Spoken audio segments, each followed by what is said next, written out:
Namo Sang Hyang Adibudaya, Namo Buddhaya. Berjumpa lagi dengan Pak Satino pada pendidikan pelajaran agama Buddha dan budi pekerti. Pada kesempatan hari ini kita akan mempelajari tentang betapa menyiksa diri. Namun sebelumnya, marilah kita bersama-sama berdoa yang akan Bapak pandu dengan secara agama Buddha. Terpujilah Tuhan Yang Maha Esa, terpujilah Triratna. Dengan ini saya berdoa, semoga saya dapat belajar dengan baik dan benar untuk menjadi anak yang pandai dan berbudi pekerti luhur. Semoga semua makhluk berbahagia. Sadu, sadu, sadu. Nah, anak-anak yang Bapak kasihi, setelah Pertapa Gautama akhirnya menyadari bahwa tidak ada seorang pun yang mampu mengajarkan pada dirinya agar mereka dapat mencapai apa yang diinginkan. Dia mengetahui bahwa tidak akan ada lagi yang bisa diandalkan dari orang lain untuk mencapai kebenaran tertinggi atau yang disebut dengan nirvana. Pertapa Gautama meninggalkan kedua gurunya yang sangat luar biasa, yaitu adalah Alarakalama dan Uddakaramaputra. Pertapa Gautama meneruskan pencariannya untuk mencapai pencerahan. Ia berkelana di negeri Magadha sampai akhirnya mencapai sebuah kota, yaitu Niaga Senani di dekat hutan Uruvela. Ketika ia memeriksa hutan itu, ternyata hutan itu adalah tempat yang indah dan menarik dengan lingkungan yang begitu hening dan sangat tenang. Di dalam hutan itu mengalir sebuah sungai, yaitu Sungai Niranjara, dengan aliran air yang begitu bersih dan jernih. Sungai itu memiliki tepian berpasir halus dan indah, tanpa lumpur dan rawa. Di dekat hutan itu terdapat desa tempat para petapa yang mendiami hutan itu bisa memperoleh dana makanan dengan mudah. Ia bertekad untuk menetap di dalam hutan Uruvela, tempat ia melakukan praktek tapa keras selama 6 tahun untuk mewujudkan cita-cita spiritualnya. Di tempat inilah Pertapa Gautama berlatih keras dengan diikuti oleh kelompok 5 Pertapa atau yang juga disebut dengan Pancawadya, yaitu Kondanya, Dwapa, Badia, Mahanama, dan Asaji. 29 tahun sudah Kondanya atau Brahmin termuda yang meramalkan bahwa Bodhisattva yang masih bayi, yang masih berusia 5 hari itu kelak akan menjadi Buddha. Menunggu saat Pangeran Siddhartha meninggalkan keduniawian, dalam kurun waktu itu ia senantiasa menanyakan, apakah sang pangeran telah meninggalkan keduniawian? Saat itu ia sudah cukup tua, dan ketujuh Brahmin lainnya yang pada saat upacara pemberian nama itu telah meninggal.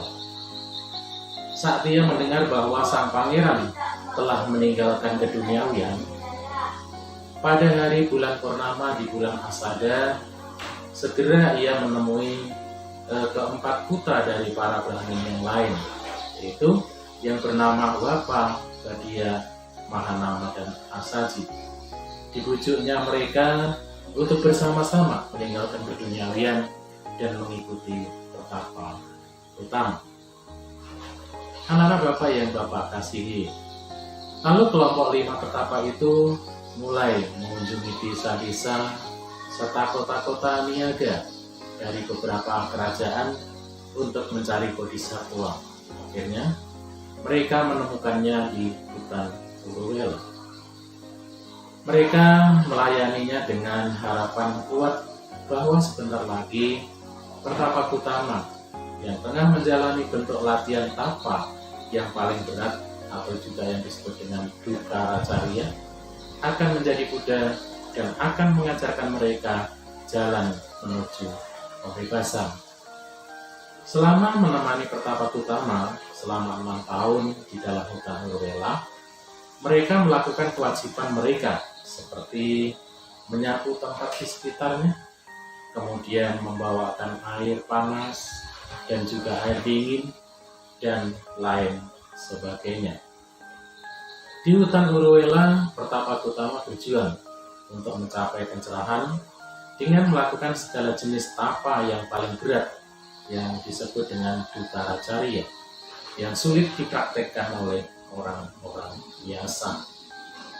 Anak-anak Bapak yang Bapak sayangi, ia menyatakan tekad kuat, kemudian beruas 4, menjalankan tekad dengan menjalankan 4 yang dikenal sebagai Pahana Wirya, yaitu sebagai berikut. Biarlah hanya kulit-kulitku yang tinggal, biarlah hanya urat dagingku yang tertinggal, biarlah hanya tulang belulangku yang tertinggal, biarlah daging dan darahku mengering. Dengan tekad ini, ia tak akan mundur dalam sejenak pun, namun akan melakukan usaha sekuat tenaga dalam praktek itu.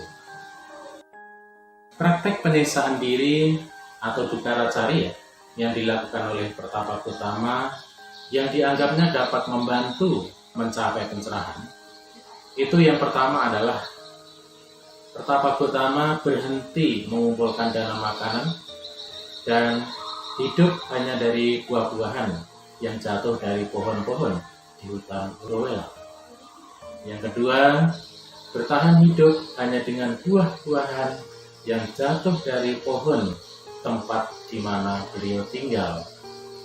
Yang ketiga, menjemur di bawah terik matahari pada siang hari dan pada waktu tengah malam hari berendam di sungai dalam waktu yang lama. Yang keempat, menggemertakkan gigi dan menjejakkan lidah untuk menekan kesadaran-kesadaran yang tidak baik dengan kesadaran-kesadaran yang baik. Kemudian yang kelima adalah mengembangkan aparaka jana, yaitu usaha terus-menerus menahan nafas yang masuk dan keluar melalui mulut ataupun hidung, sehingga udara tidak dapat keluar atau masuk melalui hidung ataupun mulut. Anak-anak Bapak yang Bapak kasihi, demikianlah karena setiap usahanya tidak membuahkan hasil, maka beliau meninggalkan usahanya dengan latihan yang lebih tinggi lagi hingga menimbulkan sakit yang demikian hebat. Dengan sakit yang demikian hebat yang diderita oleh Pertapa Gotama, tubuhnya ia kemudian berusaha agar batinnya jangan melekat. Tetap selalu waspada, tenang dan teguh serta ulet dalam usahanya. Setelah berusaha beberapa lama dan melihat bahwa usaha ini tidak membawanya ke penerangan agung, kemudian ia berhenti dan mencoba cara yang lain. Anak-anak Bapak yang Bapak kasihi, mengalami panas yang luar biasa di seluruh tubuhnya. Beliau kemudian pingsan dan jatuh tertunduk selagi sedang berjalan. Beliau tidak jatuh terjerembab seperti orang pada umumnya, karena beliau memiliki perhatian yang sangat kuat. Beliau hanya jatuh tertunduk. Ketika beliau jatuh dalam posisi demikian, para dewa yang berada di dekatnya mengucapkan 3 pendapat. 1. Para dewa berkata, Samana Gotama telah mati. Kedua, betapa beberapa dewa lain berkata, Samana Gotama belum mati, beliau sekarat. Yang ketiga, beberapa dewa lain berkata, Samana Gotama tidak mati ataupun sekarat. Samana Gautama telah menjadi arahat, dan postur demikianlah biasanya seorang arahat sedang duduk. Setelah bangun dari pingsannya, selanjutnya beliau berpuasa dan tidak makan apa-apa sampai berhari-hari, atau mengurangi makannya sedikit demi sedikit, sampai beliau hanya makan beberapa butir nasi dalam satu hari. Tentu saja kesehatannya memburuk dan badannya kurus sekali. Kalau perutnya ditekan, maka tulang punggungnya pun dapat dipegang. Dan sebaliknya, kalau punggungnya ditekan, maka perutnya pun dapat dipegang. Ia laksana bagaikan sebuah tengkorak hidup dengan tulang-tulang yang dilapisi kulit dan dagingnya sudah tidak ada lagi. Warna kulit beliau berubah menjadi hitam dan rambutnya pun banyak yang rontok. Kalau berdiri, dia tidak bisa diam karena kakinya yang gemetaran.